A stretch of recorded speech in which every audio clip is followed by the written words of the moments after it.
Donc là on déguste. Volnay Centenot, cuvée Gauvin. Alors, ce qu'il y a de bien, c'est que voilà, là on est dans une cuvée de premier cru avec un climat, donc un vin qui vient uniquement d'un seul climat, Volnay Centenot. Qui se situe où sur Volnay? Est-ce que déjà tu peux nous peut-être repositionner Volnay par rapport... Alors Volnay, c'est le village qui est au sud de Pommard, et les Centenots, c'est la partie après Pommard, sous le camping. C'est la limite de... C'est la limite... Les Volnay-Centenot, c'est sur la commune de Meursault. Sur la commune de Meursault. C'est un Oui, pardon, oui. limitrophe. Parce que lorsqu'ils sont plantés en blanc, ils peuvent s'appeler Meursault, Ouais. et lorsqu'ils sont en rouge, ils s'appellent Volnay. Voilà. On n'est pas assez compliqué en Bourgogne, il fallait en rajouter une. Là, c'est un peu plus. Encore un peu de subtilité. Donc Volnay côté sud. La pointe sud des rouges sud. de la côte de Beaune. Voilà. Enfin, des grands vins rouges. Donc en appréciation, ce Volnay Centenot? Belle puissance aromatique. Alors c'est trivial de dire ça, mais c'est vrai que depuis le démarrage, et puis c'est un petit peu assez caractéristique, on a un nez qui laisse présager un vin puissant, et la bouche ne dément pas. Il y a une constance tout au long de l'élevage, on a ce joli développement aromatique avec une bouche bien constituée derrière, à la fois du fruit mûr, on a ce côté même très mûr, le fruit, donc un petit peu de fruits noirs et puis une belle cerise très burla, donc une belle balance entre le fruit rouge bien mûr et une belle fraîcheur en bouche, un côté un petit peu plus acidulé, avec du coup une longueur, un petit peu de tabac, on a des tanins qui sont bien présents, mais comme tu le soulignais, très soyeux.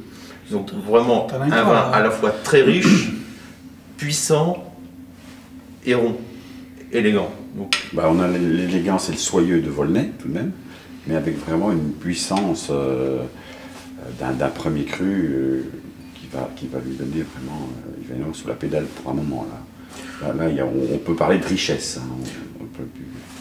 Et quand on touche comme ça à l'équilibre, souvent en tant que dégustateur, on a ce petit frisson, on se dit, voilà, là, il y a tous les éléments pour un grand vin. Et il faut dire aussi, on est quand même sur un grand terroir qui est tout à fait reconnu. C'est un grand terroir. Mais depuis le début, on avait dégusté, Oui. on avait senti qu'il y avait quelque chose dans cette cuvée. Et comme à chaque énergie. C'était un coup de cœur en fait. Hein. Oui, c'était vraiment un coup de cœur. Et ce qui est intéressant, c'est justement là, autant il y a quand je parlais de révélation, il y a des choses qui se sont encore sublimées par rapport à notre sentiment premier. Là, on est tout à fait dans la direction de ce qu'on pensait au départ. Il n'y a pas de déception, ça va vraiment dans le bon sens.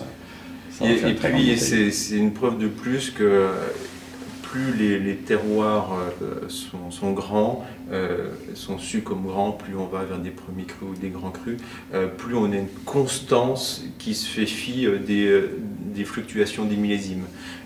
Et c'est cette régularité aussi qui fait finalement la noblesse de ces crus, parce que on sait qu'il y a rarement de déception, il y a toujours effectivement une expression du terroir qui va prendre le dessus sur l'ensemble des variations, qu'il soit souhaitable ou non. Il y a vraiment cette constance. Et ça depuis plus de 1000 ans, c'est la raison pour laquelle la Bourgogne essaye de classer ces climats dans le patrimoine de l'UNESCO, parce que c'est quelque chose, voilà, même si l'homme intervient un moment pour sublimer tout ça, le terroir reste la magie historiquement, de la mosaïque. Bien sûr, on se rend compte que ces parcelles, souvent les mieux classées de nos terroirs, sont toujours celles où finalement il a été le plus aisé, le plus facile de produire du vin, avec les moyens de l'époque, avec les aléas de l'époque. Mais c'est aussi, dans ces grands terroirs-là, il y a tout eu des pinots. Oui. Alors que la Bourgogne a été pendant un moment un peu bourlinguée entre le Gamay et le Pinot. Dans ces grands terroirs-là, les paysans de l'époque ont laissé le Pinot en place. Oui, on est peut-être